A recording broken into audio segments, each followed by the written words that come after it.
தொகுப்பை அதற்கு நேர்மை செய்கிற வகையில் அணுகக்கூடிய அன்பு நபர் ஸ்டாலின் அவர்களை கவிதைக்காரன் இளங்கோவின் சொல்லப்பட்ட கதைகளின் பின்வாசல் தொகுப்பு குறித்து பேசுவதற்காக அன்போடு அழைக்கிறேன்.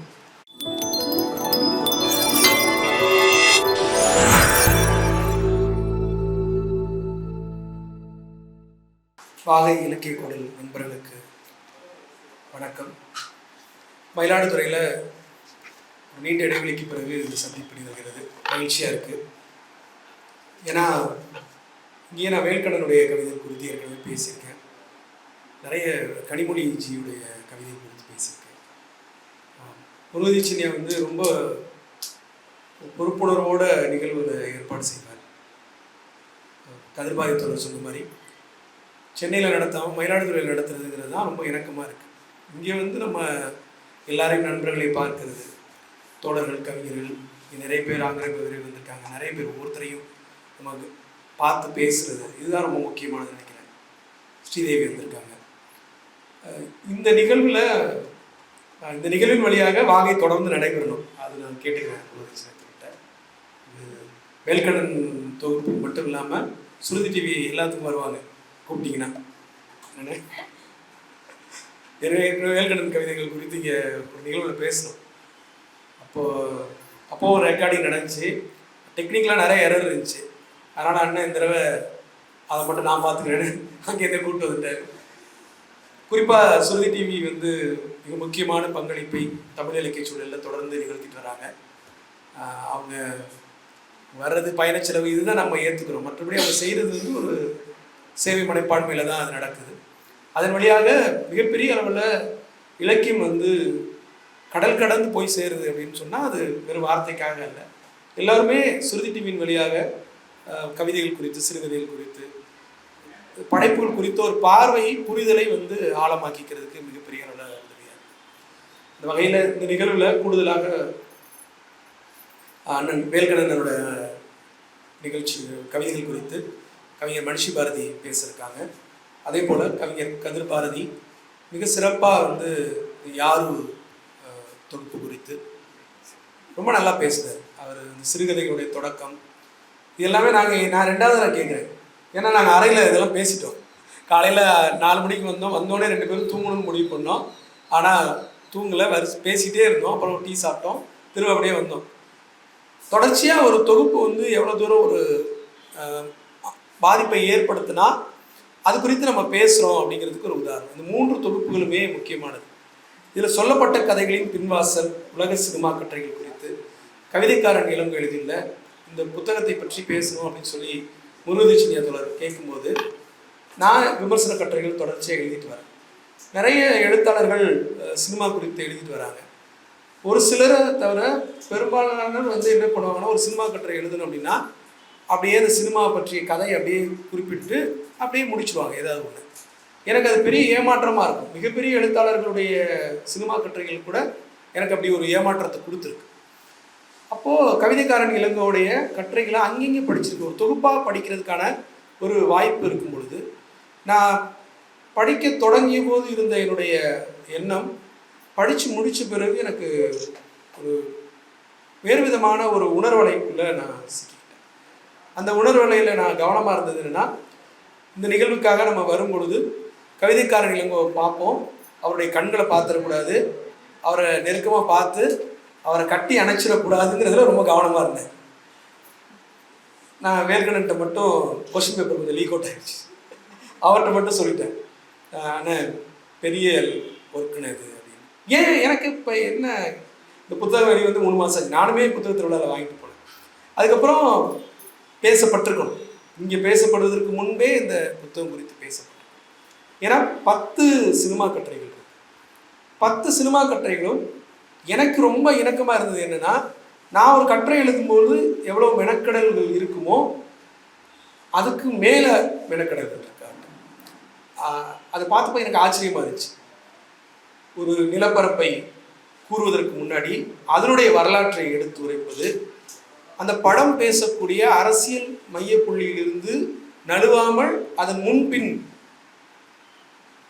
எல்லாவற்றையும் குறிப்பிடுவது, அந்த தொழில்நுட்ப கலைஞர்களுடைய பங்களிப்பை கூறுவதுன்னு சொல்லி உண்மையிலே சொல்கிறேன், ஒரு நிறைவான சினிமா கட்டுரை தொகுப்பு. இப்போ உலக சினிமா அப்படின்னு நம்ம எதை சொல்லுவோம் அப்படின்னா, உலக சினிமா அப்படிங்கிறதுக்காக ஒரு தனியாக ஒரு ஸ்கேல் கிடையாது. இப்போது கூழாங்கல் படம், வினோத்ராஜ் இயக்கிய கூழாங்கல் படம் உலகம் முழுவதும் திரையிடப்பட்டு உலக சினிமாக்களில் வந்து அந்த படம் குறித்து பேசப்பட்டது. காரணம், அந்த படத்தை அவர் எடுக்கும்போது நம்ம ஒரு உலக சினிமா எடுக்கிறோம்னு சொல்லி எடுக்கல. அவர் நண்பர் தான், தஞ்சாவூரில் தான் இருந்தார். அவர் எடுக்கும் பொழுது ஆனால் அந்த படத்தில் இருந்தக்கூடிய நிலமும் அது பேசிய பொருளும் வந்து உண்மையாக இருந்ததுனால, ஒரு உலகளாவிய உணர்வுகளை கொண்ட கதாபாத்திரங்களை கொண்டு அமைந்ததுனால அந்த படம் வந்து ஒரு உலக படமாக மாறுச்சு. இப்போ பேன் இண்டியான்னு எடுத்து நம்மளெல்லாம் ஏமாத்துறாங்கல்ல, அது மாதிரிலாம் உலக சினிமாக்கள் இல்லை. அந்த உணர்வு வந்து இப்போ நான் இந்த கதை படிக்கும் பொழுது லெபனான் நாட்டோட ஒரு படத்தை பார்க்குறேன், பல்வேறு ரஷ்ய மொழியினுடைய ஒரு படம் பார்க்குறேன், பல்வேறு ஃப்ரெஞ்சு அப்புறம் அமெரிக்கன் மூவி அதை பற்றிலாம் படிக்கிறேன். ஆனால் அந்த படத்தை பற்றி படிக்கும் பொழுதே இது எல்லாமே எங்கே நடந்துக்கிட்டு இருக்குல்ல, நம்ம குடும்பத்தில், நம்ம ஊரில், நம்ம நாட்டில் நடக்கக்கூடிய சிக்கல்கள் எல்லாவற்றையுமே இந்த படங்கள் பேசுது. உலகம் முழுக்க இருக்கக்கூடிய மனிதர்களுக்கு இருக்கக்கூடிய உணர்வு என்பது ஒன்றாக தான் இருக்குது. அந்த அடிப்படையில் ஒரு நல்ல திரைப்படம் என்ன செய்யும் அப்படின்னா, முடிஞ்ச பிறகு நம்மளோட உரையாடிக்கிட்டே இருக்கும். அது போன்ற படங்களை பற்றி தான் நம்ம கூடுதலாக பேச வேண்டியது. தேர்வு செய்த படங்களும் மிக முக்கியமான படங்கள். அதில் அவர் அறிமுகத்திலே குறிப்பிடுறார், விசாகன் வந்து நிறைய படங்களை வந்து தேர்வு செய்து அனுப்பியிருக்கார். எனக்கு என்ன ஆச்சரியம் அப்படின்னா, இந்த கட்டுரைக்கான ஒரு மொழி இருக்கு. இப்போது அந்த கட்டுரைக்கான மொழி அப்படிங்கிறது வெறுமன தகவல்களை குறிப்பிடுவதில்லை. இப்போ என்ன கவிதைக்காரன் இளங்கோட்ட இருக்கக்கூடிய பெரிய பலமாக என்ன இருக்குன்னா, அவர் வந்து ஒரு சிறுகதையாளர், கவிதை எழுதுறவர். ஆனால் பெரிய அளவில் கவித்துவ மொழி வந்து பெரும்பாலும் கட்டுரைகள் எழுதும்போது ஒரு சிக்கல் வரும். கவிஞர்கள் கட்டுரை எழுதும்போது அதில் வந்து கவித்துவம் வந்து அதிகமாகும் போது அந்த கட்டுரை படிக்கிறப்ப ஒரு சின்ன தொந்தரவு ஏற்படும். இப்போ கூட சமீபத்தில் ஒரு நண்பர் எழுதியிருந்தார், ஒரு கவிஞர் பற்றி எழுதின போது அவர்கிட்ட அந்த கட்டுரை அனுப்பிட்டு நான் கேட்டப்போ கூட அவர்கிட்ட தான் சொன்னேன், ரொம்ப கவித்துவமாக இருக்குது, அதை கொஞ்சம் குறைச்சிங்கன்னா கட்டுரைத்தன்மைக்குன்னு ஒரு இடம் இருக்குது, அந்த வடிவத்தை வந்து நீங்கள் பின்பற்றினா இந்த கட்டுரை இன்னும் கொஞ்சம் நல்லா வந்துடும். இப்போ இளங்கோட்டை என்னன்னா, அவர்கிட்ட அந்த கதை சொல் தன்மை இருக்குது, அது வந்து இந்த கட்டுரைகளுக்கு பெரிய பலமாக அமைஞ்சிருச்சு. ஏன்னா இந்த படங்கள் ஒவ்வொரு படம் இருக்குது. இப்போ Capernaum, Loveless, Photograph, Wild Tales, Dear Dad, Io Capitano, Into the World, I Daniel Blake, a Yak in the Classroom, Ghawre Baire Aaj அப்படின்னு சொல்லி ஒரு 10 படங்கள் பற்றி எழுதியிருக்காரு. இதில் 3 படங்கள் இந்திய மொழியில் இருந்து, மீதம் இருக்கக்கூடிய 7 வந்து சர்வதேச மொழியிலிருந்து எடுக்கப்பட்ட படங்கள். பொதுவாகவே விமர்சனம் அப்படிங்கிறது என்னென்னா, நம்ம சாதாரணமாக படிக்கிற சினிமா விமர்சனங்கள்லாம் எல்லாத்தையும் சொல்லிட்டு மீதி வெண்திரையில் காண்க, அது இல்லை விமர்சனம். அந்த சூழலை முழுமையாக விளக்கி, இப்போது சமீபத்தில் மால்கம் வந்து ஒரு தொகுப்பு மொழிபெயர்த்திருந்தார், தயவு செய்து என்னை சுட்டு கொன்று விடு அப்படின்னு ஒரு தொகுப்பு. அந்த தொகுப்பு என்னன்னா, பாலஸ்தீன காசா பெண் எழுத்தாளர்களின் படைப்புகள். அங்கே இருக்கக்கூடிய பெண்கள் அவர்களுடைய அனுபவங்களை, அங்கே நடக்கக்கூடிய பல்வேறு சிக்கல்களை கதைகளாக எழுதியிருக்காங்க. மிக முக்கியமான தொகுப்பு. நான் சமீபத்தில் புத்தக திருவிழாவில் தான் அந்த தொகுப்பை வாங்கினேன். அந்த தொகுப்பை வாசித்தப்போ எனக்கு ஏற்பட்ட அந்த கதைகள் படித்தப்போ ஏற்பட்ட அதிர்ச்சி ஒரு பக்கம். சாதாரண பெண்கள் அங்கிருந்து அவர்கள் அங்கே நடக்கக்கூடிய எல்லாவற்றையும் கதைகளாக மாற்றியிருக்காங்க. அதில் என்ன கூடுதல் எனக்கு என்னென்னா, அந்த தொகுப்புக்கான ஒரு அறிமுக உரை வந்து மால்கம் வந்து எழுதியிருக்காரு. அந்த பாலஸ்தீனத்துக்கும் இஸ்ரேலுக்கும் ஏற்பட்டிருக்கக்கூடிய மிகப்பெரிய அளவில் இருக்கக்கூடிய பிரச்சனைக்கான பின்னாடி வரலாறு இருக்குல்ல, அது ரொம்ப தெளிவாக வந்து எழுதியிருக்கிறார். அந்த புத்தகத்தை படிக்கும் பொழுது நம்ம அந்த வரலாற்று என்ன துரோகம் நடந்திருக்கு, பாலஸ்தீன மக்கள் எவ்வளோ பாதிப்படைஞ்சிருக்காங்க. அவர் அதில் உதாரணமாக என்ன சொல்லியிருப்பார்னா, ஒரு இடத்துல சொல்லுவார், என்ன சொல்லுவார்னா, இப்போ நீங்கள் தாம்பரத்தில் இருக்கீங்க, சுற்றி இருக்கக்கூடிய பகுதியெல்லாம் இஸ்ரேலுடைய கைப்பிடிக்குள்ளே போயிடுச்சு, இப்போ கேகே நகர் மட்டும் பாலஸ்தீனம் இருக்குது. இப்போது நீங்கள் அந்த பகுதியில் இருக்கீங்க, தாம்பரத்துலேருந்து கேகே நகருக்கு வரணும்னா நீங்கள் வந்து விசா வாங்கணும், அனுமதிகள் கடக்கணும், தடைகளை கடக்கணும். இதை யோசிச்சு பாருங்க அப்படின்னு ஒரு இடத்துல அவர் குறிப்பிட்டிருப்பார். அது அந்த புத்தகத்துக்கான அறிமுறை படித்த போது எனக்கு வந்து மிகப்பெரிய அளவில் அதுக்கு பிறகு எனக்கு வந்து இஸ்ரேல் மீது இஸ்ரேலில் ஒரு குண்டு விழுகுது அப்படிங்கிறப்ப அதை நான் பார்க்குற பார்வையே வேற மாதிரி மாறுது. அதில் சொல்லியிருப்பார், மாபெரும் சிறை, மாபெரும் மயானம், மாபெரும் மருத்துவமனை, மூன்றும் அமைந்த நிலத்தின் கதைகள் அப்படின்னு ஒரு இடத்துல குறிப்பிடுவார். மாபெரும் சிறை, மாபெரும் மயானம், மாபெரும் மருத்துவமனை, மூன்றும் ஒருங்கே அமைந்த நிலத்தின் கதைகள். இது சொல்ற செய்தி இந்த வரியிலேருந்து நமக்கு கிடைக்கக்கூடிய செய்தி இருக்குல்ல, அதுதான் உண்மை. அந்த உண்மையிலிருந்து பார்க்கும் பொழுது பாலஸ்தீனத்தில் நடக்கக்கூடிய கொடுமைகளை நாம் புரிஞ்சுக்க முடியும். நாம் கூட அடிக்கடி சொல்லிகிட்டே இருப்போம்ல, இந்த இடதுசாரிகளுக்கு வேற வேலையே இல்லை, பாலஸ்தீனத்தில் குண்டு போட்டால் உடனே இங்கே கொடி பிடிப்பாங்க. இப்போ என்ன நடந்திருக்கு? சிலிண்டர், நம்ம வீட்டு சிலிண்டர் எங்கே தீர்ந்து போகுது? அமெரிக்காவுக்கும் இஸ்ரேலும் அமெரிக்காவும் சேர்ந்து ஈரான் மீது படையெடுக்கும் போது நம்ம வீட்டு சிலிண்டரில் கேஸ் வந்து என்ன ஆகிட்டே இருக்குது, குறைஞ்சிக்கிட்டே இருக்குது. நம்ம வீட்டு சிலிண்டர் அடுப்புகள், எல்லா வகையான தரம் உயர்த்தப்பட்ட அடுப்புகளும் இப்போ வந்து விறகு அடுப்புகளுக்கு மாறக்கூடிய சூழல் வந்துருச்சு. அப்போ இடதுசாரிகளுடைய குரல் என்பது எப்பொழுதும் நியாயத்தின் பக்கம் இருக்கிறது என்பதற்கு காலமே ஒரு சாட்சியாக இருந்திருக்கிறது. இனிமேல் யாரும் சொல்ல மாட்டோம்ல, ரஷ்யாவில் மழை பெய்யுது இங்கே கூட பிடிக்கிறவங்க யாரும் இந்த கிண்டல் கேலி எல்லாம் தூக்கிட்டு வர மாட்டோம்ல. ஏன்னா ஏற்கனவே முதுகில் கிலோ கணக்கில் சிலிண்டர் இருக்குல்ல, அது உணர்த்தும். ஏன்னா கவிதைக்காரன் இளங்கோவுடைய ஒவ்வொரு படம் குறித்த பார்வையிலும் அந்த இடதுசாரி தன்மை இருக்குது. அதுதான் இந்த கட்டுரைகளை இன்னும் பலமாக மாற்றுகிறது. மக்கள் பக்கம் இருந்து பேசுவது, இதெல்லாம் ரொம்ப ஏளனமாக பேசக்கூடியவர்கள்லாம் இருந்துகிட்டே தான் இருக்காங்க. அவங்கள வந்து நம்ம மாற்ற முடியாது. அவர்களுடைய முதுகு வலிக்கும். சிலிண்டர்லேருந்து இன்னும் பல பொருட்கள் ஏறும் பொழுது அவங்க தானாக ஒரு முடிவுக்கு வருவாங்க. இந்த பாலஸ்தீன் என்ற ஒரு நாடு இருந்தது, அதை ஆக்கிரமித்த இஸ்ரேல் என்ற ஒரு நாடு உருவாக்கப்பட்டது அப்படின்னு குறிப்பிட்டிருப்பார். அதில் ஒரு கேள்வி கேட்டிருப்பார், சரி ஏன் இந்த பெண்கள் வந்து கவிதை எழுதிருக்கலாம், வேற வெறும் சம்பவங்களை குறிப்பிட்டிருக்கலாம், ஏன் கதையின் வடிவாக தேர்வு செஞ்சாங்க அப்படின்னு சொல்லும் பொழுது, கதை சொல்வது என்பதுதான் பாலஸ்தீனத்துடைய அடையாளம். அந்த பெண்கள் சொல்றாங்க, பாலஸ்தீனத்துடைய அடையாளத்தையும் ஒற்றுமையையும் காக்க உதவுவது கதைகள். கதைகளுக்கு வந்து அவ்வளோ வலு இருக்கு. நம்ம கதைகளை வந்து சாதாரண நினைக்கணும். எனக்கு சுபி வந்து உண்மையில ஆச்சரியமா இருக்கு. கவிதைகள் எழுதிட்டு இருந்தவங்க உடனடியாக வந்து கதைகள் எழுதுறாங்க. அவங்களுடைய பாலியத்திலிருந்து கதைகள் எடுக்கிறாங்க, அவங்களுடைய நிலத்திலிருந்து கதைகள் எடுக்கிறாங்க.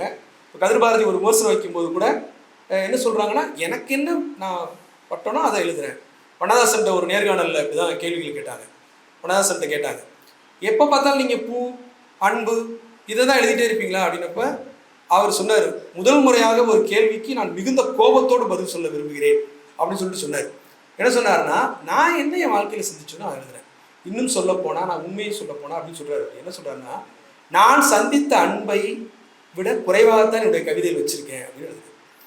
இதுதான் ஒரு படைப்பாளிகிட்ட நம்ம கேள்விகள் கேட்கும்போது அவர் சந்திச்சதை அவர் எழுதியிருக்காரு.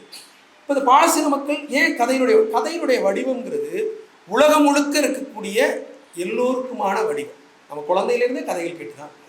இப்போ இந்த புத்தகம் வந்து இது அவர் இந்த தொகுப்பில் இருக்கக்கூடிய ஒரு கட்டுரை தொகுப்புக்கான சொல்லப்பட்ட கதைகளின் பின்வாசல் வைக்கிறார்.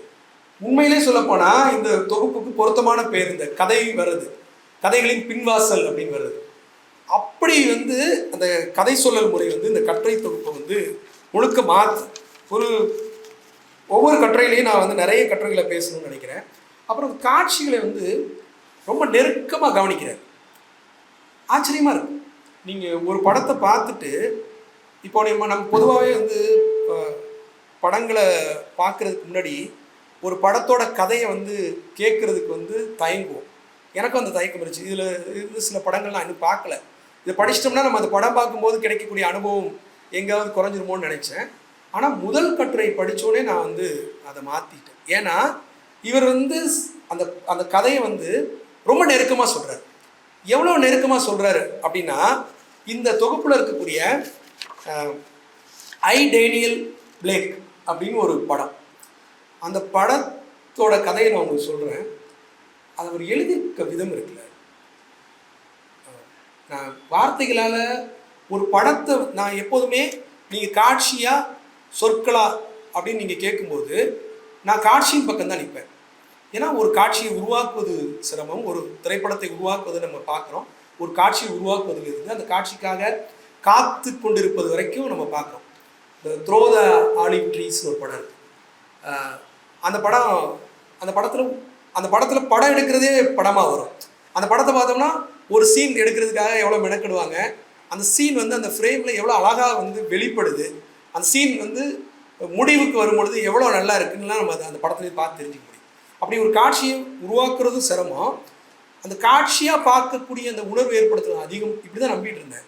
ஆனால் ஒரு படத்தையே வந்து எழுத்து வடிவத்தில் சொல்லும்போது இன்னும் கூடுதலாக அந்த படத்தை புரிந்து கொள்வதற்கும் அந்த படத்தை நெருக்கமாக உணர்வதற்கும், இப்போ அந்த ஐ டேனியல் பிளேக் பற்றி நான் படத்தை பற்றி படிக்கும்போது நான் படித்து முடிச்சுட்டு அந்த கட்டுரையை நான் அப்படியே மூடி வச்சுட்டேன். ஏன்னா அந்த அது எனக்கு வந்து ஒரு மாதிரி கண்ணில் கலங்கிருச்சு. எனக்கே ஆச்சரியமாக இருந்துச்சு. ஒரு கதை படிக்கும்போது அந்த உணர்வுக்கு போயிருக்கேன். ஒரு படம் பார்க்கும்போது சில படங்கள் பார்த்துட்டு 2-3 நாட்கள் அப்படியே மௌனமாக கூட இருந்திருக்கிறோம். சில படங்களுடைய காட்சிகள் திரும்ப திரும்ப மனசில் வந்துக்கிட்டே இருந்திருக்கு. நிறைய படங்கள் அது மாதிரி இருக்குது. ஆனால் ஒரு படத்தை பற்றி எழுதுறத படித்த பிறகு இப்படி ஒரு தாக்கத்தை உருவாக்க முடியுமா அப்படின்னா அது கவிதைக்காரன் இளங்கோவுடைய எழுத்தினால் முடிகிறது.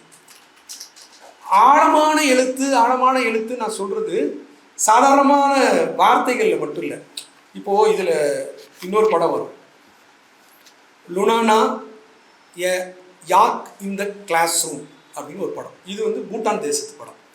இந்த படத்தில் வந்து லுனானா அப்படின்னு ஒரு கிராமம் இருக்குது. அந்த கிராமம் எப்படியான கிராமம்னா முறையான வசதி இல்லை, ஒரு பனி பிரதேசத்தில் இருக்கக்கூடிய ஒரு மலைப்பகுதியில் இருக்கக்கூடிய கிட்டத்தட்ட தரையிலிருந்து 4800 மீட்டர் உயரம் உள்ள கடுமையான குளிர் நிறைந்த ஒரு கிராமம். அந்த கிராமத்தில் வந்து ஒரு வகுப்பு இருக்குது அப்படின்னா ஒரு பள்ளி இருக்குன்னா அங்கே வந்து வசந்த காலம் வரைக்கும் தான் பாடம் நடத்த முடியும். எனவே வசந்த காலம்னு சொல்லக்கூடாதுன்னு நக்கீரன் தோழர் சொல்லியிருக்காரு. வசந்த கால குற்றவாளிகள் கவிதை எழுதுறதுலாம் சொல்லியிருக்காரு. வசந்தம்னு ஒரு காலமே மட்டும் இல்லை அப்படின்னு சொல்லுவார். ஆனால் ஒரு கவிஞர் வந்து திரும்ப வசந்த காலத்தை தான் நம்ம தேடி போக வேண்டியதாக இருக்குது. வசந்த காலம் வரை அங்கே பாடம் நடத்தி விட்டு குளிர்காலம் தொடங்குவதற்கு பின் வந்துடலாம். இந்த ஊரில் இருக்கக்கூடிய ஒரு ஊர் தலைவர் வந்து ஒரு ஆசிரியருக்காக காத்திருந்து, ஏன்னா அப்படியான ஒரு பகுதிக்கு மலை கிராமத்துக்கு ஆசிரியர்கள் வந்து போகிறது அப்படிங்கிறது ரொம்ப யாருமே அதை தேர்வு செய்ய மாட்டாங்க. ரொம்ப வசதியான இடங்களுக்கு போகிறது தான் நம்ம எல்லாருமே விரும்பக்கூடிய இடத்துக்கு மாறிட்டோம். அப்படி இருக்கப்ப ஒரு மலை கிராமத்துக்கு ஒரு ஆசிரியர் போவாரா அப்படின்னா அங்கே வந்து ஒரு ஆசிரியர் வந்து நியமிக்கப்படுறார். அவர் வந்து ஆஸ்திரேலியா போன்ற வெளிநாடுகளுக்கு போகணும் அப்படிங்கிறத ரொம்ப ஆர்வமாக இருக்கக்கூடிய ஒருத்தர். அவரை வந்து ரொம்ப கட்டாயப்படுத்தி அவர் வீட்டில் நண்பர்கள்லாம் கட்டாயப்படுத்தி இந்த கிராமத்துக்கு இந்த ஒரு முறை மட்டும் நீ வந்து ஆசிரியராக போயிட்டு வா அப்படின்னு சொல்லி அனுப்பி வைப்பாங்க. இப்போ அவர் ஆசிரியராக அங்கே போகும்போது அந்த ஊர் தலைவர் வந்து அங்கே இருக்கக்கூடிய குறைவான பிள்ளைகள், ஒரு 15-16 பிள்ளைங்க தான் படிக்குங்க. அந்த பிள்ளைகளுக்கு பாடம் சொல்லி கொடுக்குறதுக்காக இவர் போகிறப்ப அந்த ஊரே வந்து அவரை வந்து ரொம்ப உற்சாகமாக வந்து வரவேற்கும். எப்படி வரவேற்குன்னா அங்கே இருக்கக்கூடிய அந்த முறைகள்லாம் சொல்லுவார். இப்போ என்ன பண்ணுவாங்கன்னா அந்த பயணத்துக்கு போகும்போது மேலே போகும்போதும் சரி கீழே வரும்போதும் சரி ஒரு கல் அப்படி எடுத்து வச்சுட்டு போவாங்களாம் போகிறப்ப. இப்போது என்னன்னா அதுக்கு என்ன வழிமுறைனா ஒரு கல் எடுத்து வச்சுட்டு போனோம்னா திரும்ப நம்ம வருவோம் அப்படின்னு ஒரு நம்பிக்கையை வந்து அந்த பயணம் கொடுக்கும். அப்படி வச்சுட்டு போகும்போது இவர் வச்சுட்டு போக மாட்டேன், அதெல்லாம் நான் வச்சுட்டு போக மாட்டேன், நானே வரேன், 6 மாதம் இருக்கேன், 2 மாதம் இருக்கேன், நான் வந்து போக போகிறேன் அப்படி சொல்லி ரொம்ப வெறுப்பாக கசப்பாக வந்து அவர் லுனானாவுக்கு போயிட்டுருப்பார். அப்போ பார்த்தா திடீர்னு பார்த்தா ஒரு பகுதியில் நின்று மக்கள் நின்று அவரை வரவேற்பாங்க. உடனே இவர் அதுக்குள்ளே லுனானாவுக்கு வந்துட்டோமா அப்படின்னு சொல்லும்போது, இல்லை கிட்டத்தட்ட இன்னும் ரொம்ப தூரம் இருக்குது, ஆனால் எங்கள் கிராமத்துக்கு ஒரு ஆசிரியர் வராருன்னு சொன்னோன்னே எங்கள் கிராம மக்கள் எல்லோருமே அங்கிருந்து இறங்கி வந்து உங்களை வரவேற்கிறதுக்காக வந்துட்டாங்க அப்படின்னு சொல்லுவாங்க. அங்கேயே அவர் ஒரு மாதிரி ஆச்சரியப்படுவார். ஆனாலும் அவருடைய கவனம் முழுக்க வெளிநாட்டுக்கு வேலைக்கு போகணுங்கிறதுல மட்டும்தான் இருக்கும். இப்படி இருக்கப்போ அங்கே அவர் போவார். அங்கே போய் அந்த வகுப்பறை வந்து நடத்துவதற்கு முயற்சி செய்வார். அங்கே இருக்கக்கூடிய சூழல், அங்கே இருக்கக்கூடிய எதுவுமே அவருக்கு வந்து அங்கே இருக்கக்கூடிய மின்சார வசதி இருக்காது, செல்ஃபோனுக்கு வந்து சிக்னல் கிடைக்காது. இந்த இடத்துல அவர் வந்து வேண்டா வெறுப்பா மிகுந்த கசப்போடு வந்து அந்த பள்ளியை வந்து நடத்துவார். அப்படி நடத்தும்போது அங்கே இருக்கக்கூடிய ஒரு பெம்சாம் அப்படின்னு ஒரு சிறுமி வந்து என்ன செய்வான்னா காலையில் வணக்கம் சொல்லுவாள். வந்து அவள் தான் அந்த ஸ்கூல் கேப்டன். வணக்கம் சொல்லி அவரை வந்து வரவேற்று, சார் மணி 9 ஆச்சு, ஸ்கூல் 8:30க்கெலாம் தொடங்கிடும் அப்படின்னு சொல்லுவாள். எல்லோரும் வந்தாச்சா அப்படின்னு சொல்லி கேட்டோன்னா ஆமாம் அப்படின்னோடனே உடனே இவர் கிளம்பி போவார். அங்கே பார்த்தா அந்த அந்த வகுப்பறையே ரொம்ப மோசமாக இருக்கும். அங்கே வந்து என்னென்னா அந்த எருதுகளுடைய பாடல் ஒன்று வந்து அந்த பகுதி நிலப்பிரதேசத்தோட ஒரு தொன்மத்தோட கலந்த ஒன்றா இருக்கும். அதை வந்து ஒரு பெண் மட்டும் தினந்தோறுமோ இல்லை அவளுக்கு எப்போதோ தோணும் போதோ அவள் வந்து அந்த மலை அடி உச்சியிலிருந்து அந்த பாட்டை பாடுவாள். அவன் யாருன்னா அந்த ஊர் தலைவருடைய உறவினர் மகள். அந்த பாடலை அவர் கேட்டுட்டு யார் இங்கே பாட்டு பாடுறாங்க, ஏன்னா இவர் ஒரு பாடகர், இவர் வந்து ஒரு பாடகர் ஆகணும் தான் இவருடைய கனவு அந்த ஆசிரியர். அப்போ அது யார் அந்த பாட்டு பாடுறதுன்னு கேட்டு போய் அந்த பாடலை பற்றி கேட்பார். அந்த பாட்டுக்கான பொருள்லாம் கேட்டுட்டு ரொம்ப ஆச்சரியமாக போயிடும் அவருக்கு. ஆனால் அந்த பாட்டு அந்த நிலப்பரப்போட ஒரு இணைஞ்ச ஒன்றா இருக்கும். இப்போ அவர் என்ன சொல்லுவார்னா, அங்கே இருக்க மக்கள் எல்லாமே பார்த்தீங்கன்னா கோபமே படமாட்டாங்க, எல்லாவற்றுக்கும் வந்து பொறுமையாக இருப்பாங்க. பொறுமைங்கிறது அவங்களுடைய ரத்தத்தில் கலந்துருச்சு. ஏன்னா அந்த நிலப்பரப்பும் அந்த வாழ்க்கை சூழலும் அப்படி ஒன்று அவங்களுக்கு கற்றுக் கொடுத்துருக்கும். இப்போது அந்த இடத்துல இருந்து அவர் கொஞ்சம் கொஞ்சமாக அவர் என்ன செய்வார்னா, அந்த அவருக்கான காலம் முடிவடையும், இடையில வந்து அவருக்கான சில அனுபவங்கள்லாம் ஏற்படும். ஆனாலும் கூட அவருடைய மனம் வந்து எந்த அசைவையும் வந்து இல்லாமல் அவர் வந்து திரும்ப வந்து நான் வந்து போயிடலாம் அப்படின்னு சொல்லி கீழே இறங்கி வரப்போவார். இனிமேல் நான் வரமாட்டேன் அப்படின்னு சொல்லுவார். அப்போ இனிமேல் நான் வரமாட்டேன் அப்படின்னு சொல்லும்போது அங்கே இருக்கக்கூடிய ஊர் மக்கள்லாம் ரொம்ப கலங்கி போவாங்க. எப்படி இனிமேல் நீங்கள் வரலான்னா யார் வருவா அப்படின்னா, என்னை விட ஒரு சிறந்த ஆசிரியர் வருவார் அப்படின்னு சொல்லுவாங்க. இல்லை, உங்களோட ஒரு சிறந்த ஆசிரியர் வருவதற்கான வாய்ப்பு இங்கே இல்லை அப்படின்னு சொல்லி அந்த மக்கள் வந்து வருத்தப்படுவாங்க. அப்போது அவருக்குள்ளே வரும்பொழுது ஒரு மாற்றம் ஏற்படும். அந்த மாற்றத்தின் அடிப்படையில் அவர் என்னவாகலாம் பாதிப்புக்குள்ளாவார் அப்படின்னு சொல்லிலாம் அவருக்கு அங்கேருந்து வெளில வரும்பொழுது அந்த குழந்தைங்க காட்டக்கூடிய அன்பு, அந்த ஊர் மக்கள் காட்டக்கூடிய அன்பு, அவங்க கொடுத்த உணவு, அங்கிருந்த அனுபவங்கள், இது எல்லாமே அவருடைய மனசை வந்து கொஞ்சம் கொஞ்சமாக அசைக்க ஆரம்பிச்சோம். அப்போது அவர் என்ன செய்வார்னா, ஒரு நாள் வந்து அங்கே இருக்கக்கூடிய சாண ரொட்டி இருக்குல்ல, அதை வச்சு தான் வரட்டி அந்த இதை வச்சு தான் சமையல் செய்யணும். அப்போது ஒரு அம்மாட்ட வந்து கேட்பார், எனக்கு வந்து சாணம் வேணும் அப்படின்னு கேட்கும்போது அந்த அம்மா என்ன பண்ணுவாங்கன்னா, ஒரு நாள் கொண்டு வந்து அந்த எருமை மாட்டை கொண்டு வந்து வகுப்பறைக்குள்ளே கட்டிட்டு போயிடுவாங்க. நீங்கள் இந்த சாணத்தை எடுத்து காய வச்சு எடுத்துக்க, நீங்கள் அலையாதீங்க, ரோடாலாம் அலையாதீங்க, உங்கள் பள்ளிக்கு நீங்கள் குழந்தைங்களுக்கு பாடம் சொல்லி கொடுக்க வந்த ஆசிரியர் அப்படின்னு சொல்லுவாங்க. அதுதான் அந்த தலைப்பாக வந்திருக்கும், அந்த எருமை மாடு தான். அப்போது அவங்க கேட்பாங்க, ஏன் கொண்டு வந்து வகுப்பறைக்குள்ளே கட்டுறீங்கன்னா, இல்லை அந்த மாட்டால் வெளியில் இருக்க முடியாது, அதனால் அது உள்ளே இருக்கட்டும் அப்படிம்பாங்க. பசங்கள்லாம் என்ன பண்ணுவாங்கன்னா, இவருக்கு ஒரு குட் மார்னிங், அதுக்கு ஒரு குட் மார்னிங் சொல்லுவாங்க. இதெல்லாம் அந்த வகுப்பறையில் நடக்கும். இப்படி வந்து ஒரு கட்டத்தில் அவர் வந்து எல்லாம் தாண்டி வந்து வெளியே போயிடுவார். ஆனால் வெளியில் போகும்போது அவருக்கு மனசு வந்து பல்வேறு மாற்றங்கள் உட்படும். அந்த குழந்தைங்க வந்து சின்ன சின்ன பரிசு கொடுப்பாங்க. அப்படி வந்து அவர் மனம் மாற்றம் உள்ளாகும்போது ஒரு கல் எடுத்து வச்சுட்டு போவார். நீங்கள் தான் திரும்பி வரமாட்டீங்களே அப்படிங்கும்போது யார் அந்த ஒரு நம்பிக்கை அவருக்கு. எங்கோ ஒரு இடத்துல அவர் என்ன சொல்லுவார்னா, அவருக்கு மனசில் என்ன ஓடுனா, ஒருவேளை இந்த நிலப்பரப்பு என்னோட ரொம்ப இணக்கமாக இருக்குது, ஒருவேளை இந்த நிலப்பரப்பில் நான் பிறந்து ஒரு மாடு வைக்கிற சிறுவனாக இருந்துருப்பணும் முன்னாடி அப்படின்லாம் அவர் நினைப்பார். இப்படி நினச்சிட்டு அவர் பூட்டானை விட்டே அவர் கிளம்பி போய் அவர் வந்து ஆஸ்திரேலியா போயிடுவார். ஆனால் போன பிறகு அங்கே போய் அவர் ஒரு பாடகராக போய் சேருவார். அங்கே ஒரு பஃப்பில் போய் அவர் ஒரு பாரில் போய் பாட்டு பாடிட்டு இருப்பார். யாருமே கவனிக்க மாட்டாங்க, எல்லாரும் உட்காந்து வந்து அவங்கவுங்க பேசிகிட்டே இருப்பாங்க, இவர் பாடிட்டே இருப்பார். நம்ம கல்யாண வீட்டில் பட்டிமன்றங்கள் பேசப்படுவது போல், கல்யாண வீட்டில் இசை கச்சேரிகள் நடத்துவது போல் யாரும் கவனிக்காத ஒரு இடத்துல அவர் மனசு வந்து காயப்பட்டுரும். அப்போ அவர் திடீர்னு என்ன நினைப்போர்னா, அவருக்கு அந்த மலை உச்சியிலிருந்து அந்த சிறுமி அந்த பெண் இளம்பெண் வந்து அந்த எருமையுடைய பாடலை பாடுவார்ல, அந்த நினைப்பு வந்துடும். ஒரு உயரமான சேரில் நாற்காலியில் உட்கார்ந்து தான் அவர் பாட்டு பாடிட்டு இருப்பார் அந்த பாரில். கொஞ்ச நேரத்தில் அவர் என்ன நினச்சிப்பார்னா, தன்னை ஒரு மலை முகட்டின் மீது அமர்ந்து கொள்வார் நினைத்து கொண்டு அந்த யாக் பாடலை வந்து அங்கே பாடுவார். அப்படி அந்த படம் வந்து அங்கே முடிவடையும். இப்படி ஒரு படத்தை வந்து ஒரு பார்த்தது இல்லாமல் ஒரு இடம் கூட எங்கேயுமே விடுபடல் இல்லாமல் இந்த படத்தை பற்றி எழுதியிருப்பார். அதில் இருக்கக்கூடிய காட்சிகள் பற்றி இடையில கட்டுரைகளோட இடையில வந்து இவர் வந்து வாழ்வு குறித்து நிறைய பார்வைகள், ஒரு இளங்கோடைய பார்வைகள் இருக்கும். ஒரு இடத்துல எழுதியிருப்பார், வாழ்வின் உள்ளர்த்தங்களை அதில் உள்ள புதிர் அடுக்குகளை யார்தான் முழுமையாக பிரித்து பார்த்து எளிதில் உணர்ந்து விட முடியும் அப்படின்பார். வாசிக்கிறப்ப நம்ம இதெல்லாம் வந்து ஒரு ஃபிக்ஷன் வாசிக்கிறப்ப நம்ம மனசில் வந்து நிறைய அசைவுகள் ஏற்படும். ஒரு கதை வாசிக்கிறப்ப அதில் இருக்கக்கூடிய லாங்குவேஜ் வந்து நம்மளை வந்து அசைக்கும். அது மாதிரியான அசைவுகளை ஒரு கட்டுரையிலே வைக்க முடியும். அதில் எனக்கு நம்பிக்கை இருக்குது. இளங்கோ எழுதும்போது இன்னும் கூடுதலான நம்பிக்கை எனக்கு வருது. அதில் ஒரு இடத்துல எழுதிப்பார், கரையில் இருக்கும் பாறைகளை தழுவி மீளும் அலையை தொடர்கின்ற ஒரு காட்சி மெல்ல கடலை காட்டி சற்றே மேலே உயர்கிறது, ஆஸ்திரேலியாவின் சிட்னி நகரம் தெரிகிறது அப்படின்னு நினைப்பார். இப்படி இப்படி வந்து ஒவ்வொரு கட்டுரையுமே வந்து மிக விரிவான பார்வையில் வந்து வச்சிருப்பார். அதே மாதிரி டேனியல் பிளேக் வந்து கட்டுரைகள்னா வந்து மிக முக்கியமான சினிமா கட்டுரைகளில் மிக முக்கியமான கட்டுரையாக வந்து இருக்கும். ஒரு டேனியல் பிளேக் அப்படிங்கிறவருடைய ஒரு கதை தான். அவரை பற்றி ஒரு அறிமுகம் கொடுத்துருவார். அவரை பற்றி கொடுத்துட்டு அந்த கதை போகும். அவர் வந்து ஒரு 50 வயதை கடந்த ஒருவர். அந்த நாட்டில் இருக்கக்கூடிய முறையின்படி அவர் வந்து பணி செய்யணும் அப்படின்னா ஒரு உடல்நல தகுதி சான்று வாங்கணும். உடல்நல தகுதி சான்று வாங்கலை அப்படின்னா அவருக்கு வந்து வேலை வாய்ப்பு தொடர முடியாது. அவருக்கு திடீர்னு ஒரு உடல்நல குறைவு ஏற்பட்டுரும். இப்போ இந்த உடல்நல தகுதி சான்றிதழை வாங்குவதற்காக அவர் வந்து பல்வேறு முயற்சிகள் எடுப்பார்.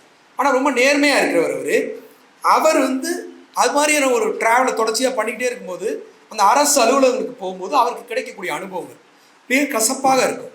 அதுக்காக அவர் கொடுக்கக்கூடிய குரல் அதுதான் இந்த கட்டுரையில் ரொம்ப முக்கியமானது. அங்கே வந்து ஒரு பெண் வருவாள், அந்த கேத்தி அப்படின்னு ஒரு பெண் வருவாள். அந்த பெண் வந்து ஒரு குழந்தையோட வந்து ஒரு 2 குழந்தைங்களோட அவள் தனியாக வந்து தன்னுடைய வாழ்க்கையை தேர்வு செய்து அவள் சிரமப்பட்டுக்கிட்டு இருப்பாள். அவளுக்கு இவர் செய்யக்கூடிய உதவிகள் இது எல்லாமே போயிட்டே இருக்கும். அப்போது அந்த அந்த அம்மாவுக்கு அம்மா, அந்த பொண்ணு, பையன், அவங்க 3 பேருடைய இவர் எப்படி அந்த வாழ்க்கைக்குள்ளே போகிறார், அந்த குடும்பத்துக்கு எப்படி உதவிகள் செய்கிறார், எப்படியான உதவி செய்கிறார். இவரே ஒரு நிராதரவானவர், அந்த நாட்டுக்குள்ளேயே சொந்த நாட்டுக்குள்ளேயே ஒரு அகதி மனநிலையில் இருக்கக்கூடிய ஒருவர். அந்த இன்னொரு குடும்பத்துக்கு வந்து அவர் செய்யக்கூடிய உதவி எல்லாருக்கும் எல்லாமும் அப்படிங்கிறதான் இவருடைய குரல். இந்த நாட்டில் கொடுக்கக்கூடிய வாக்குறுதிகள் எல்லாமே எல்லாருக்கும் எல்லாமும் என்பது ஒரு கனவு கோஷம், ஏமாற்று வேலை, உலகமயமாக்கலின் முதலாளிய முறை அடிப்படையில் உருவாகும் புதிய கொள்கைகள், திட்டங்கள் யாவும் சார்புடையவை. இதுதான் முக்கியமானது. இது எல்லா நாட்டிலையும் நடக்கக்கூடிய ஒன்றா இருக்குது.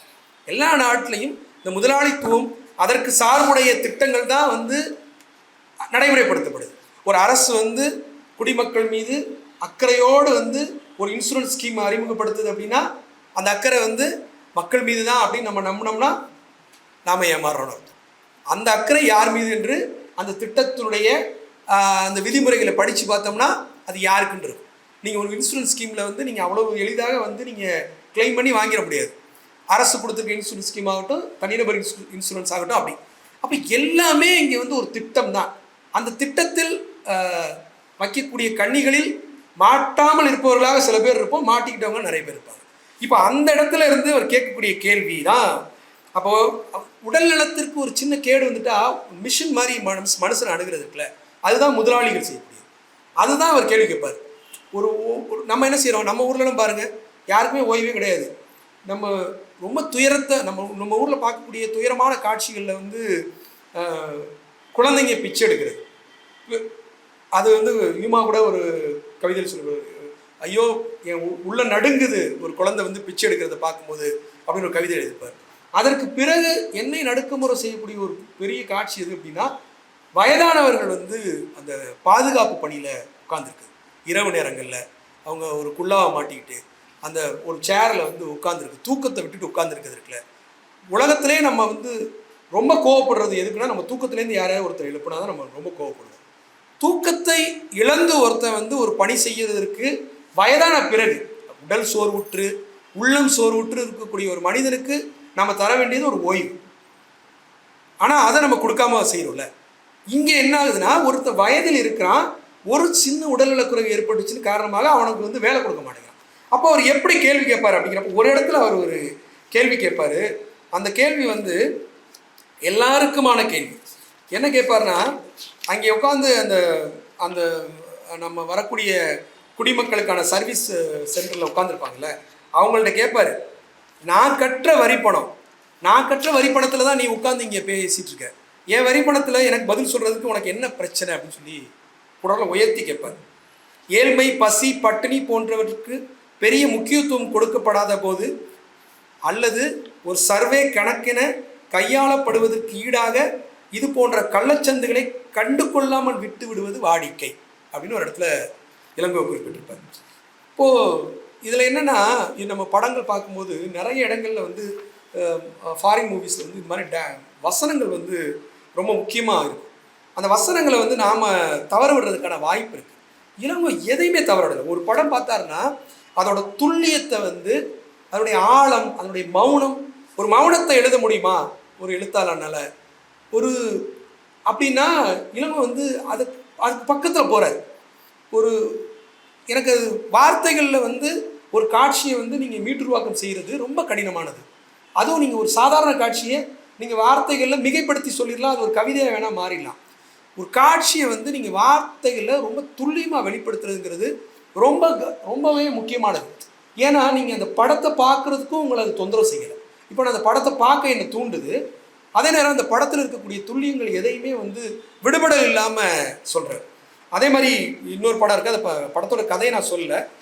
இன்டு த வைல்டுன்னு ஒரு படம். அது வந்து ஒரு அமெரிக்கன் மூவி. அந்த மூவியை பற்றி சொல்லும்போது அந்த மூவி எனக்கு ஆச்சரியமாக இருந்தது. என்னென்னா 2 பேர் அந்த பல்கலைக்கழகத்திலேருந்து வெளியில் வருவாங்க. 2 பேரும் அதே வாழ்க்கை முறையை தேடி போவாங்க, பயணம் செய்வாங்க. அதாவது என்னென்னா நிதர்சனமான வாழ்க்கையிலிருந்து விடுபட்டு வெளியேறுவது. எனக்கு இது வேணாம்.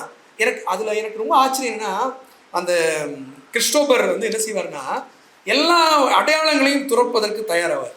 எல்லா அடையாளங்களையும் என்ன பண்ணுவார், அவர் கையில் இருக்க டிரைவிங் லைசன்ஸு, ஏடிஎம் கார்டு, அவர்கிட்ட இருக்க ஆதார் கார்டு, இங்கே இருக்கிறது ஆதார் கார்டு இருக்குமான்னு தெரியாது, அது மாதிரி அங்கே இருக்கக்கூடிய ஒரு அடையாள அட்டை எல்லாத்தையும் என்ன பண்ணுவார்னா வெட்டி போட்டு அதை எரிச்சிட்டு போவார். எனக்கு எந்த அடையாளம் இருக்கக்கூடாது, நான் ஒரு சுதந்திர மனிதனாக என்னை உணர்வது. இன்னைக்கு வாழ்க்கையிலே ரொம்ப கஷ்டமானது, ஒருத்தருக்கு கிடைக்காது சுதந்திரம் தான். அந்த சுதந்திர உணர்வு தான். நாம் எல்லாருமே சுதந்திரமாக இருக்கிறதா நினச்சிக்கிட்டே இருக்கோம். ஆனால் நம்ம யாருமே சுதந்திரமாக இல்லை. நம்ம எல்லாருமே கண்காணிக்கப்பட்டு கொண்டு தான் இருக்கிறோம். இப்போ கூட இன்ஸ்டாகிராமில் வந்து இந்த என் டு என்ட்டு வந்து முடிக்க போகிறாங்க, ஜனவரியில் வருது. அதில் ஒருத்தர் கமெண்ட் போட்டிருந்தார், ஏற்கனவே எதையும் அவங்க பார்க்காத மாதிரி எல்லாத்தையும் பார்த்துட்டு தான் இருக்காங்க. நம்ம வேணால் என்ன நினச்சிட்டு இருக்கோம்னா, நம்ம யாருக்கும் தெரியாமல் ஒரு இடத்திற்கு போயிடும், யாருக்கும் தெரியாமல் நாம் வந்து ஒரு மதுக்கூடத்துக்குள்ளே போயிட்டு யாருக்குமே தெரியாமல் வாசனை திரவியங்கள் எல்லாம் தெளிச்சுட்டு நம்ம வீட்டுக்கு போயிடுறோம் அப்படின்னு நினச்சிட்டு, யாருக்கும் தெரியாமலாம் இல்லை, கவனிச்சுக்கிட்டே இருக்காங்க. நம்ம செய்யக்கூடிய எல்லாவற்றையும் கண்காணிப்பு கருவிகள் வந்து மூலமாக இந்த உலகமே வந்து ஒரு கண்காணிப்பு வளையத்துக்குள் ஆட்பட்டதாக தான் இருக்குது. அந்த இடத்துல ஒருத்தர் வந்து எல்லா அடையாளத்தையும் திறந்துட்டு காட்டுக்குள்ளே போகிறார். அதே மாதிரி அந்த ரஷ்ய படம் ஒன்று வரும், லவ்லெஸ் படத்தில் எனக்கு ஒரு படத்தில் ஒரு சிறுவன், இந்த லவ்லெஸ் படத்தில் ஒரு சிறுவன் அந்த விருப்பம் இருக்கும். ஒரு அப்பா அம்மாவுக்கு இடையில அவங்களுக்குள்ள உறவு சிக்கல் ஏற்படும். அந்த உறவு சிக்கலின் காரணமாக அந்த குழந்தை தனித்து விடப்படும். அந்த குழந்தையை யார் கவனிக்கிறதுன்னு அவங்களுக்குள்ள பிரச்சனை வந்துடும். அவன் அம்மா ஒரு துணையை தேடிடுவான், அப்பா ஒரு துணையை தேடிடுவார். இப்போ இந்த குடும்ப அமைப்பு இங்கே உடஞ்சி போகுது. அந்த குழந்தை வந்து அனாதரமாக கைவிடப்படுது. அந்த குழந்தை என்ன செய்யும்னா ஒரு ஒரு ஒரு ஒரு விண்டோ பக்கத்தில் உட்காந்துட்டு பார்த்துக்கிட்டே இருக்கும். எங்கே பார்க்கணும், காட்டை பார்த்துக்கிட்டே இருக்கும்.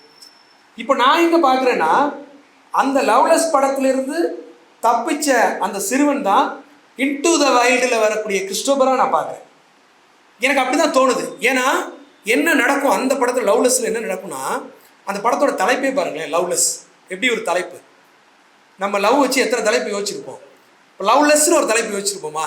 ஆனால் உண்மையான தலைப்பே அதுதான். லவ்லெஸ் தான் இங்கே கூடிய உண்மைக்கு மிக நெருக்கமான தலைப்பு. லவ் அப்படிங்கிறத விட லவ்லெஸ் தான் இன்னைக்கு உண்மையில் இங்கே இருக்கக்கூடிய வெறுப்பு அரசியல் நடக்கக்கூடிய ஒரு காலகட்டத்தில் லவ்லெஸ் தான் பொருத்தமாக இருக்கும். அந்த படத்தில் அவன் அம்மா ஒரு துணையை தேடிடுவார், அப்பா ஒரு துணையை தேடிடுவார், பையன் தனித்து விடப்படுவான். பையன் என்ன பண்ணுவான்னா திடீர்னு ஒரு நாள் வந்து காணா போயிடுவான். காணா போன பையனை 1 வருஷமாக தேடுவாங்க. ஒரு கட்டத்தில் ஒரு இன்ஸ்பெக்டர் என்ன செய்வார்னா, ஒரு காவல் அதிகாரி ஒரு குழந்தையோட சடலத்தை கொண்டு வந்து கொடுத்து, இதுதான் அவங்க குழந்தையான்னு கேட்பார். அவங்க அம்மாவுக்கு தெரியும், ஆனால் சொல்ல மாட்டார். இது எங்கள் குழந்தை இல்லைன்னு சொல்லிட்டு வந்துடுவா. உண்மையிலே அது குழந்தையா, அவள் குழந்தையா இல்லையாங்கிறத நமக்கு தெரியாது. அவங்களும் வெளிப்படுத்த விரும்பலை. அவளை பொறுத்த வரைக்கும் காணா போனவனாவே இருக்கட்டும் அப்படின்னு நினைப்பான். அந்த கேரக்டர் ஒத்த ஒரு கேரக்டர் தான் கிறிஸ்டோபர் என்ன பண்ணுறாருன்னா, எல்லா அடையாளங்களையும் தூக்கி போட்டுட்டு அவர் என்ன செய்வார்னா காட்டுக்குள்ளே போயிடுவார். அவர் வந்து காட்டுக்குள்ளே போகிறப்ப அங்கே ஒரு மன போராட்டம் நடக்கும். எல்லாத்தையும் விட்டுட்டு வந்துடுவார். ஆனால் ஒரு விலங்கு வந்து காட்டுக்குள்ளே வாழ்வதற்கான தகவமைப்பு உண்டு, மனிதனுக்கு இருக்கா அப்படின்னா இல்லை. அங்கே சிக்கல்கள் வரும், கடும் குளிர் வரும். ஒரு நதி அவர் கடந்து போகும்போது இருக்கக்கூடிய நதியினுடைய நீரோட்டத்தை விட அவர் கடந்து திரும்ப வருவதற்கான நீரோட்டத்தினுடைய அளவு வந்து கூட வந்துடும். அப்போ கிறிஸ்டோபர் என்ன நினைப்பாருன்னா, ஒரு காட்டுக்குள்ளே இருக்கக்கூடிய விலங்குகள் வாழ்வதற்குரிய தகவமைப்பை நாம் பெறணும்னு நினச்சா அது பிரச்சனையில் கொண்டு வந்து விடும். அப்போ அந்த வாழ்க்கையை நம்ம வாழ முடியாதுன்னு உணர்வார். அப்போ அவர் வந்து என்ன பண்ணுவார், நச்சு செடியை உண்டு இறந்து போயிடுவார். இறந்து கிட்டத்தட்ட பல நாட்கள் கழித்து தான் அந்த காட்டுக்குள்ளே 2 வாரம் கழித்து வேட்டையாட போனவங்க தான் கிறிஸ்டோபரை கண்டுபிடிச்சி வெளியில் கொண்டு வருவாங்க. இப்போ இந்த கிறிஸ்டோபர் மாதிரியே அதே யூனிவர்சிட்டியில் அவர் கூட படித்த இன்னொருத்தரும் இதே போல் ஒரு எல்லாவற்றையும் துறந்து போகக்கூடிய ஒரு பயணத்துக்கு போவார். ஏறக்குறைய சித்தார்த்தன் போல் நம்மளுடைய புத்தியிலேருந்து நம்ம படித்ததுலேருந்து கூட அதை எடுத்துக்கலாம். அவன் ஒருத்தர் போவார். ஆனால் இது ரெண்டையும் என்ன செய்யறான்னா, இளங்கோ வந்து ரெண்டையும் ஒப்பிடுறாரு. ஒப்பிடும்போது இளங்கோவும் ஒப்பிடுறாரு, அங்கே இருக்கக்கூடியவர்களும் ஒப்பிடுறாங்க. ஒப்பிட்டு என்ன சொல்லுவாங்கன்னா, கிறிஸ்டோபர்கிட்ட இருக்கக்கூடிய உண்மை அவர்கிட்ட இல்லை. எனக்கு அதெல்லாம் ரொம்ப ஆச்சரியமா இருந்துச்சு. அவர்கிட்ட இருக்க உண்மை இல்லை, ஆனால் அவர் போன பயணத்தின் வழியாக சில உண்மைகளை கண்டறிஞ்சிருக்காரு, அது உண்மை. ஆனால் அவருடைய நோக்கம் உண்மை இல்லை அப்படின்னு சொல்லுவார். கிறிஸ்டோபர் கதையெல்லாம் நீங்கள் படிச்சிங்கன்னா, எனக்கு நீங்கள் படம் பாருங்கன்னு தான் சொல்லுவேன். நீங்கள் முதல்ல இந்த கட்டுரைகளை படிங்க. இந்த கட்டுரைகளில் நிறைய இடங்களில் வந்து வரக்கூடிய நம்ம விசாரணைகள், நம்ம வாழ்க்கையினுடைய விசாரணைகளை போல சில பத்திகள் வந்து அமைஞ்சிருக்கும். அமெரிக்க வாழ்வு எப்படி இருக்குது, அந்த அமெரிக்க வாழ்வு மீது அவன் ஏன் வெறுப்பு கொள்கிறான், இதையெல்லாம் வந்து இதை சொல்ல முடியும். இதே மாதிரி நிறைய படங்கள் வந்து மனசுக்கு நெருக்கமான படங்கள் இருக்குது. ஐயோ கேப்டன் படம் வந்து நான் வந்து கோவாவில் பார்த்தேன். அந்த படம் அப்படிதான். அந்த படம் வந்து ஆப்பிரிக்காவில் இருக்கக்கூடிய அந்த பகுதியிலிருந்து அவர்கள் யூரோப்புக்கு தப்பி போகிறது. இப்போ நம்ம எல்லாருமே நம்ம இங்கே என்ன ஒரு மனநிலையில் இருக்கோம்னா, இங்கே இருக்கக்கூடிய வடக்கிலிருந்து நம்ம மாநிலத்துக்கு வருவர்களை ரொம்ப ஏளனமாக பார்க்குறோம். அவர்களை வந்து ரொம்ப தரக்குறைவாக நம்ம எடை போடுகிறோம். அவர்கள் மீதான மதிப்பீடுகள் ரொம்ப குறைவாக இருக்குது. ஏன் ஒருத்தன் தன்னுடைய நிலப்பரப்பை விட்டு வெளியேறுகிறான் அப்படின்னா, அவனுக்கு அங்கே வாழ வழி இல்லாதவன் இருக்க வழி இல்லாமல் தான் வெளியேறான். அப்போ அவனை நம்ம புரிஞ்சுக்கணும். இந்த ஐயோ கேப்டன் படத்தில் அப்படிதான் பெரும் கூட்டமாக அவர்கள் தப்பிச்சு அந்த நிலப்பரப்புலேருந்து யூரோப்பை நோக்கி போவாங்க. எதுக்காக போவாங்க? ஒரு 3 வேளை உணவுக்காக, ஒரு இருப்பிடத்திற்காக போவாங்க. அப்படி போகிறப்ப 2 சிறுவர்கள் வீட்டிலேருந்து சொல்லாமல் கிளம்பி போயிட்டு அவன் சந்திக்கக்கூடிய போராட்டம். அந்த படம் பார்த்தப்ப எனக்கு என்ன காட்சிகள்லாம் அதிர்வு ஏற்பட்டுச்சோ அதெல்லாம் அந்த படத்தில் வந்து பெரிய பாலைவனத்தை கடந்து போவாங்க. ஒரு பெரிய கூட்டம் ட்ரக்கில் கொண்டு போய் இறக்கி விட்ருவானுங்க. அந்த பாலைவனத்தை கடந்தீங்கன்னா அதை பிடிச்சி இன்னொரு இடத்துக்கு போகணும். இது மாதிரி மலையாளத்தில் துல்கர் கூட ஒரு படம் நடிச்சிருப்பார். ஆமாம், இது மாதிரி நிறைய படங்கள் வந்திருக்கு. ஆனால் இந்த படம் ரொம்ப அசலாக இருக்கும். அவ்வளவு அந்த நிலப்பரப்பு எனக்கு வந்து நான் ஃபாரின் மூவிஸ் திரும்ப எனக்கு பார்க்குறதுக்கு பெரிய எனக்கு ஆவலை தூண்டுறது, எனக்கு அந்த படங்களோட ஒரு நெருக்கத்தை உருவாக்குறது புதிய நில காட்சிகள் தான். இப்போ நீங்கள் இந்த த்ரோ த ஆலிவ் ட்ரீஸ் ஒரு படத்தில் சொன்னல, அப்பாஸ் படத்தில், அந்த படத்தை நீங்கள் பார்த்தீங்கன்னா அந்த நிலப்பரப்பு அவ்வளோ அற்புதமாக இருக்கும். அப்படியே கேமரா அப்படி வச்சுருப்பாரு. ஒரே ஒரு சீன் மட்டும் அந்த படத்தில் வரும். என்னென்னா 2 பேர் நடிக்கிறதுக்காக போவாங்க. 2 பேர் நடிக்க போவாங்க. அதில் நடிக்க போகிற அந்த ஹீரோ கேரக்டருக்கு ஒருத்தன் போவான், ஹீரோயின் கேரக்டருக்கு ஒருத்தன் போவான். ஹீரோ கேரக்டருக்கு போகிறவன் இந்த பொண்ணை வந்து ஆரம்பத்துலேருந்து லவ் பண்ணுறதுக்காக ட்ரை பண்ணிட்டே இருப்பான், காதலிக்கிறதுக்காக. அவள் காதலுக்கு சம்மதம் தெரிவிக்காமல் இருப்பாள். ஆனால் அவங்க 2 பேரும் அந்த படத்தில் ஜோடியாக நடிப்பாங்க. அப்படி நடிக்கும்போது படத்தில் வந்து ஒரு சீன் வரும். எப்படின்னா, இவங்க 2 பேரும் கணவன் மனைவியாக நடிப்பாங்க. அப்போ அந்த கணவனாக இருக்கவன் என்ன பண்ணுவான்னா, மனைவி மீது கடுமையாக கோவம் பண்ணுவான். என் சாக்ஸ் எங்கே வச்சேன், அதெல்லாம் ஒரு இடத்துல வைக்க மாட்டியா, எடுத்து கொடுக்க மாட்டியா அப்படின்னு சொல்லி கோவமாக திட்டுவான். திட்டி முடிச்சோன்னு சீன் முடிஞ்சிடும். சீன் ஓவர் அப்படின்னு சொல்லிட்டு அங்கே டைரக்டர் பேசிகிட்டு இருப்பாங்க. அந்த ஒரு சின்ன ஒரு இடைவெளி கிடைக்கல. அப்போ அவன்கிட்ட சொல்லுவான், நான் வந்து உண்மையிலே அப்படிலாம் உன்னை திட்ட மாட்டேன். உன்னை வந்து நான் என் பொருளை நானே கொண்டு போய் வச்சுப்பேன், என் சட்டையை நானே துவைச்சி மடித்து வச்சுப்பேன். திடீர்னு நான் வந்து கடத்தலில் இருக்கும்போது, நீ வீட்டில் இருக்கும்போது நீ கொஞ்சம் உடம்பு சௌரியம் இல்லை உனக்கு வந்து உணவு சமைக்க வழி இல்லை அப்படின்னு சொன்னீங்கன்னா, நான் அங்கேருந்தே உனக்கு பார்சல் வாங்கிட்டு வந்துடுவேன். டைரக்டர் சொல்கிறாருங்கிறதுக்காக அப்படி நடிக்கிறேன் அப்படின்னு சொல்லி இருப்பார். சரி, திரும்ப ரீடேக் போங்க அப்படின்னா திரும்ப அந்த பழைய கேரக்டராக மாறி அவளை சத்தம் போடுவான். கடைசி வரைக்கும் அந்த பொண்ணு வந்து காதில் சொல்லவே மாட்டான். நீ எவ்வளோ சொல்லி பார்ப்பான். திரும்ப என்ன பண்ணுவாங்கன்னா, திரும்ப இவளை கொண்டு போய் விடணும். ஷூட்டிங் முடிஞ்சு விடும்போது ட்ரக்கில் ஏறி உட்காந்தே இருப்பா. அவங்க இந்த ட்ரக்கு கிளம்ப தாமதமாகும். உடனே என்ன பண்ணுவாங்கன்னா, அந்த பொண்ணு கையில் ஒரு பூச்செடி கொண்டு இருப்பா. அந்த பூந்தொட்டியை கையில் எடுத்துக்கிட்டு நான் நடந்தே போயிடுறேன்னு சொல்லிட்டு நடந்து போவான். இவன் நடந்து போனோடனே இவனை இறங்கி அவன் பின்னாடியே ஓடுவான். அந்த காட்சி எடுத்துருப்பார் பாருங்க, அவ்வளோ அற்புதமாக இருக்கும். நிறைய இடங்களில் அவர் ஒரு சினிமாட்டோகிராஃபர், அதனால் நிறைய இடங்களில் ஒளிப்பதிவு குறித்து பேசுகிறாரு, எடிட்டிங் குறித்து கூட அந்த கட்டுரைகளில் பேசியிருக்காரு. அந்த படம் நீங்களும் பாருங்கள், அவ்வளோ அற்புதமாக இருக்கும். அவன் நடந்து போயிட்டே இருப்பான். இவன் பின்னாடி என்னென்னமோ சொல்லிட்டு போவான். உங்கள் பாட்டிக்கு வயசாயிருச்சு, உங்கள் பாட்டி சொல்கிறதெல்லாம் கேட்காத, எனக்கு சொந்த வீடு இல்லை, ஆனால் நீ கவலைப்படாத, நம்ம 2 பேரும் சேர்ந்து வேலை பார்த்தோம்னா ஒரு வீடு கட்டிடலாம் அப்படின்னு சொல்லிட்டே போவான். அவன் திரும்பி கூட பார்க்கவே மாட்டா. கேமரா அப்படியே இருக்கும், போயிட்டே இருக்கும். ஃபுல்லாக பார்த்தீங்கன்னா பசுமையான ஒரு நிலப்பரப்பு. அது ஈரான் பகுதியோட நிலப்பரப்பு. போயிட்டே இருப்பா. கேமரா இங்கே தான் இருக்கும், அவங்க பின்னாடி போகாது. அவங்க போயிட்டே இருப்பாங்க, தூரமாக போவாங்க. ஒரு பெரிய நிலப்பரப்பில் ஒரு எல் மாதிரி ஒரு வளைவு நெளிவுள்ள பாதையில் அவர் போயிட்டே இருப்பா. அவள் பின்னாடியே போயிட்டே இருப்பா. அப்போது போயிட்டே இருக்கிறவன் ஒரு எண்டுக்கு போனோன்னே அப்படி திரும்பி நிற்பா. என்ன சொன்னாலாம் நமக்கு தெரியாது, ஏதோ சொல்லியிருப்பான், இவன் அதை கேட்டிருப்பான். அவ்வளோ தூரம் நடந்து போனவன், அத்தனை கிலோமீட்டர் தூரம் அவளை பின்தொடர்ந்து போனவன், அவகிட்ட கெஞ்சிக்கிட்டே போனவன், சொல்லிகிட்டே போனவன், அவளை சமாதானம் பண்ண போனவன், அவன் என்னமோ 2 வார்த்தை சொல்லுவாள். சொன்னோன்னே அவன் திரும்பி அப்படியே நடந்து வருவான். அப்படியே இருக்கும் கேமரா. அப்படியே அந்த காற்றுல அந்த புல்வெளி அசைகிறது, அந்த காட்சியும் பார்க்கும்போது அந்த படம்லாம் நம்ம சொல்லுவாங்கள்ல, சாகும்போது உங்கள் கண்களில் ஏதேனும் காட்சிகள் வந்து போகும், யமதர்மர் ராஜா வந்து அப்படி இல்லை, ஏதேனும் காட்சிகள் வந்து போகும்லாம் சொல்லுவாங்கள்ல. அப்படி உங்கள் வாழ்க்கையில் நீங்கள் இறக்கும்போது உங்களுடைய மனசில் ஒரு காட்சியை நீங்கள் எதை வச்சுக்கணும் அப்படின்னு ஆசைப்பட்டீங்க அப்படின்னு கேட்டால், இந்த காட்சி கூட நான் சொல்கிறது கூட தயாராக இருப்பேன். அப்படி வந்து இந்த நிலப்பரப்பில் வரக்கூடிய காட்சிகளை வந்து சொல்லிட்டே போவார்.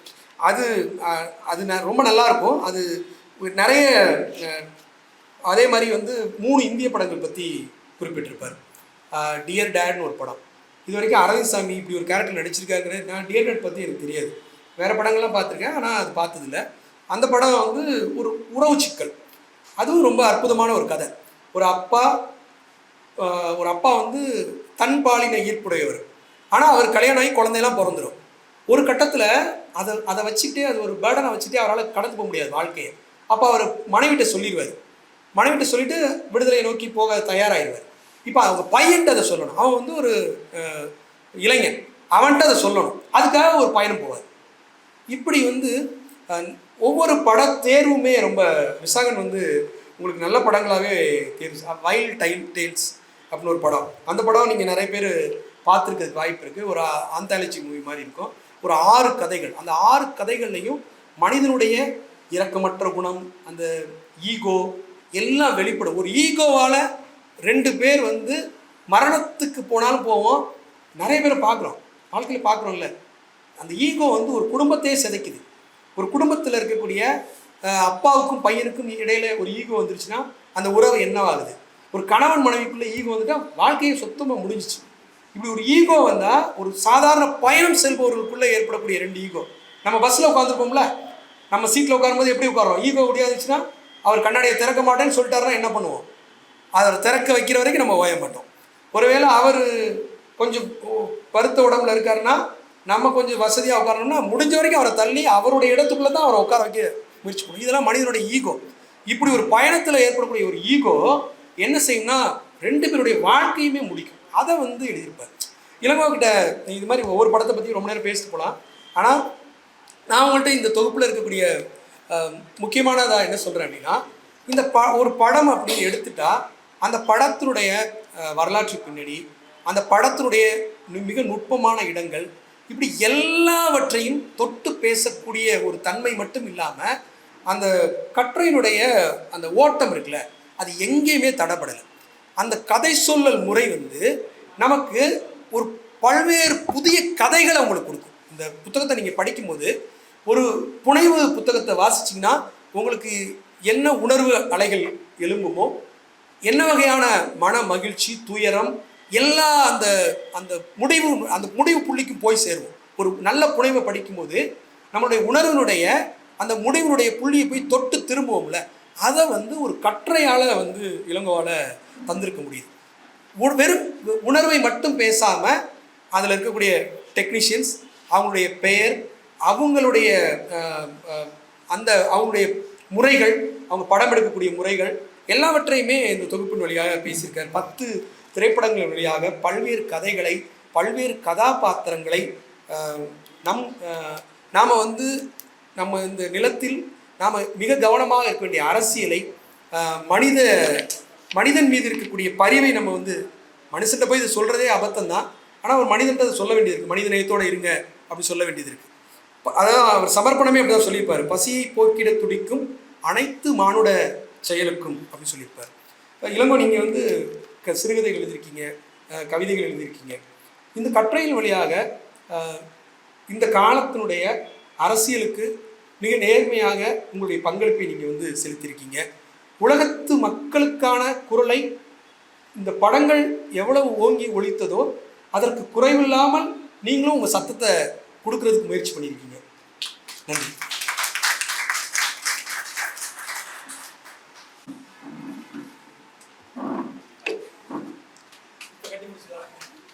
நான் ஏன் ஸ்டாலினோட பெயரை முதல்ல எழுதுறேன் அப்படிங்கிறத இப்போ நீங்களே உணர்ந்துக்கிட்டீங்கன்னு நினைக்கிறேன்.